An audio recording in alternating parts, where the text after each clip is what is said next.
everyone, and welcome back to the STEAM Forward podcast. My name is Savannah, and I'm your host as always. And today, our guest is Dr. Gus Castanelos. And Dr. Gus has been with Gen 2050 for 7 years, so ever since the beginning.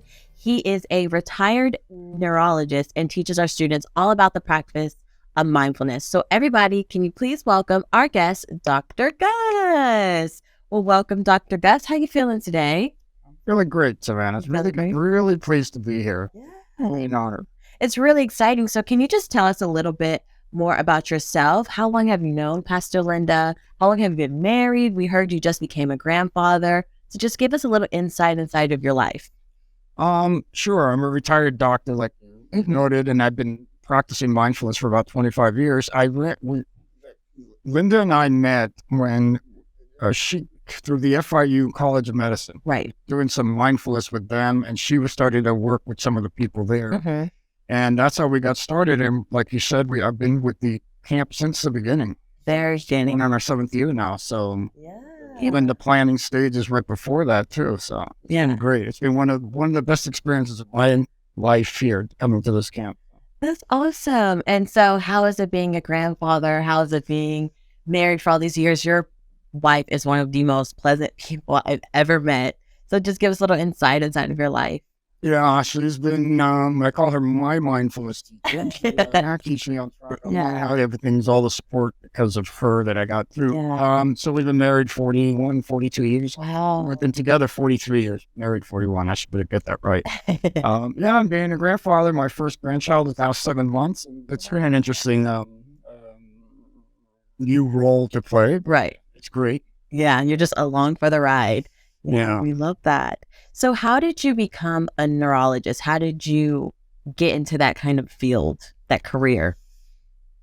What happened was I come from a family of doctors. So my grandfather is a cardiologist. My father is a cardiologist, and I share their exact same name. So when I was in medical school, I was going, God, following those footsteps. Yeah. Something happened. First, when I got to my psychiatry rotations, I found it fascinating about the mind and things like that. But I didn't like psychiatrists. Mm-hmm. So when I hit neurology, that's really what sparked my interest. It was a field that we did not know that much about compared to all of the fields. So that's what really got me motivated to going into neurology. And by the way, my brother went into psychiatry. Mm-hmm. So he and I rebelled against the family tradition of heart specialist because my brother's son, my nephew, is a cardiologist. Yeah. So you got into neurology, and so was it really challenging learning all about the brain, or was it just kind of something you were really natural at? I don't know if it's natural. It was more inspiring and intellectually stimulated to study something that we didn't know that much about, right, as opposed to the other, like the heart, the stomach, or the joints, things like that. There was a fair amount of knowledge, and also people were just working on techniques to image, right, a picture of the heart, the catheterization or x-rays or these MRI scans, whereas the brain, it was much more nebulous, I guess. Yeah. And to one extent there is that more opinions were valid, as opposed to in other fields where it's this way or you're wrong. Right. So it was really, really more the intellectual stimulation that came from that. Right. So it's like a whole new world of discovery. Yeah. Yeah. And it kept going on. It wasn't like it stopped one day. So you could constantly be pursuing and learning. Okay. And so maybe our listeners here don't know what mindfulness is. So could you just give us like a brief description? How would you describe in your own words what mindfulness is? Sure. Yeah. Thanks for asking. It's a question that I get asked a lot. Uh-huh.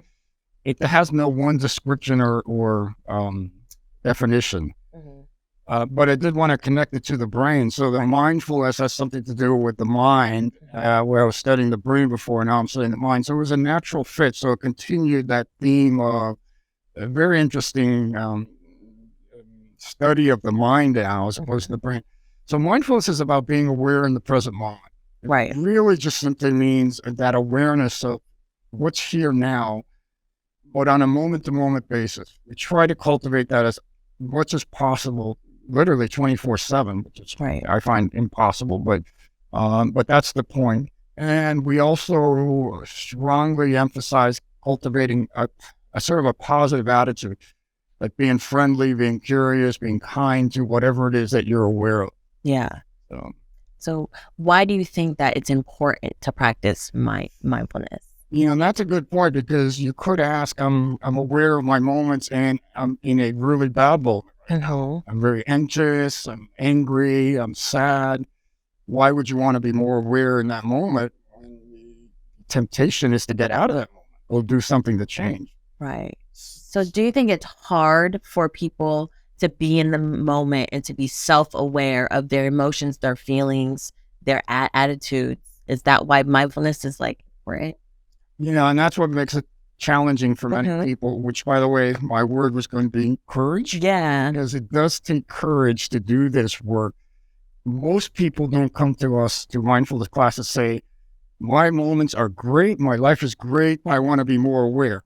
Right. They have a tendency to be aware of the pleasant moments, but we don't seem to remember them as well as when we have a negative moment. Right. When we have a bad moment, we hang on to it, and then we call it a negativity bias. We get stuck on the unpleasant, the negative ones more. So what we tend to do when something unpleasant, painful arises, we want to run away from, suppress it, get rid of it, change it. And we may do that in healthy ways, or we may do that with unhealthy ways. The mindfulness teaches to be more present with, because to get past it, sometimes you just have to go through it. Right. But at the very least, to be clear on what's happening, rather than what you would hope isn't happening or is happening or fantasizing it away. Really see this is really what's happening, so that you can make a better choice about what to do about it. Right. And so I know in Gen 2050, we do it in a group setting, but outside of summer camp, do you do it on a one-to-one basis, in a group setting, in smaller group settings? All of them. All of them. Yeah. So, and the one-to-one, it's more of like a personal relationship. You kind of know them a little more, you know what they're going through a little more, so you can do different techniques to help with mindfulness? Yeah, the one-to-one is more specific for that person's issues. Sometimes it's just practical. Whatever class I'm running, they couldn't get into the class. It was a long time, so we make it more feasible that way. But mostly it's because we can address their problems specifically. Right. But on the other side, the groups, the support of the group and the value of having others sharing their experiences is really, really therapeutic and powerful. So there are trade-offs. One's more specific and unique. The other one has the group support. Right. And many people will go one-on-one and go to the group, or go from the group to one-on-one. So what's it like teaching mindfulness with adults compared to students? Is there like a difference? Is it extreme? Is it not so extreme? So who's going to be watching this? Yeah, no. I just thank you for raising that, because I don't really do that many so-called under 18-year-olds. Right. Mostly it's here in the camp. Yeah. And it's been a real learning experience for me with the teens. The adults, the issue with the adults is that they come in with all kinds of problems. Right. And so some of them are really they're struggling with, let's say, substance use. Some of them are really having bad panic attacks. Some of them are having burnout from their professions. So dealing with them is more dealing with their so-called crisis in that respect. With the kids here, with the teens, it's more really raising what mindfulness can really be powerful for, which is raising that self-awareness, so that you learn to regulate, especially your own emotions. Yeah. So if we could do, because mindfulness is all about techniques and practices, you have to practice it for it to be the best technique for you and to really know what mindfulness is. So if you could give us maybe like a little technique that people watching can take with them and do, like when they need a moment, maybe they're angry or they're mad or they need self-awareness in a moment, what would be a technique that we could use? Yeah, so one quick one is the stop practice, STOP.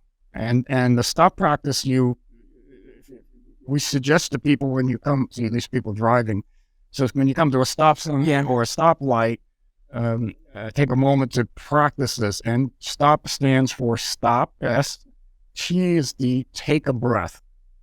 O is observe. Observe what's happening, how you're feeling. Check in, what's going on, how's your body, what emotions, if any. And then P is proceed, and then go on. So whenever you're getting into a heated situation, if you've practiced that a few times, when that happens, you can just sort of pause right there, stop, and just check in before you react. Right.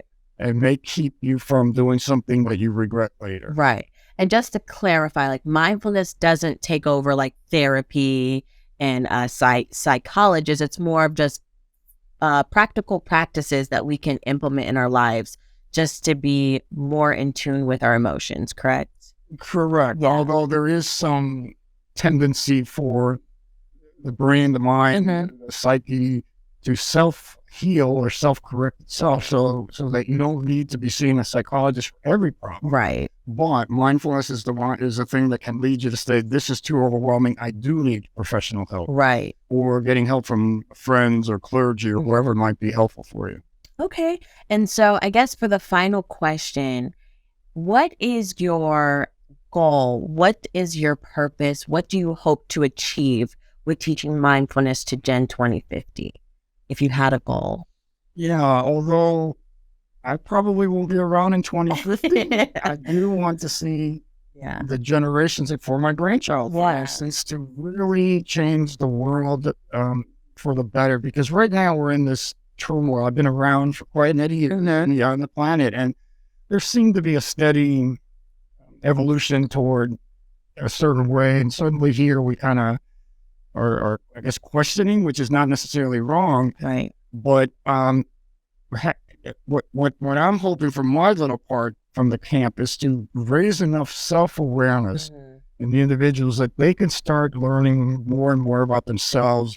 And the awareness applies to the actions that they take and the results of the action. Right. In other words, they feel this way, they act this way, and then they produce result that they like, that's good for themselves and others, or the opposite, harmful, and they can learn that way.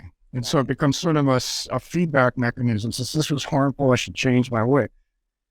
Bringing it from the self-awareness, then opening it up to awareness of each other, the relationships you're in, the situation that you're in, the society you're in, the culture you're in, so then you can make it into a social practice as well.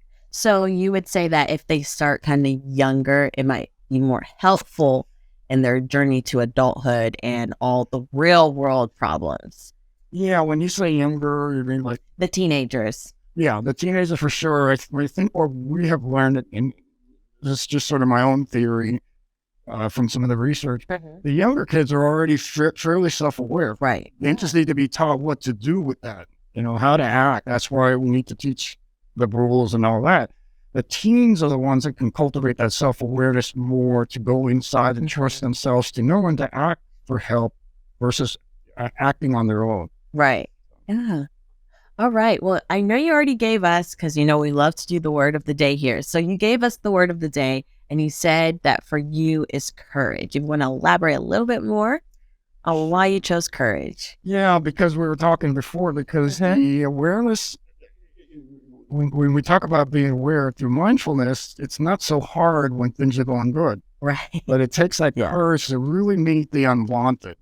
As things are not happening well, going well for us, it's really challenging. And that is the best time to be mindfully aware, because that's when you're going to get the most information that's going to help you with making wiser choices. Right. So it does take a lot of courage for that. Right.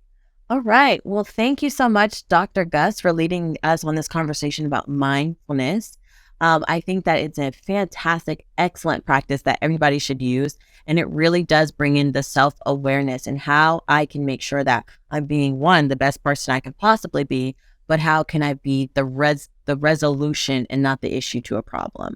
So thank you again here at the Steam Forward podcast to our sponsors, that's Trinity Church and the Children's Trust. And don't forget that there are 3 ways in which you can view this podcast. If you like to listen, you can follow us on Apple and Spotify. If you like to watch, you can follow us on YouTube. And as always, you are watching the Steam Forward podcast. See you next time. Steam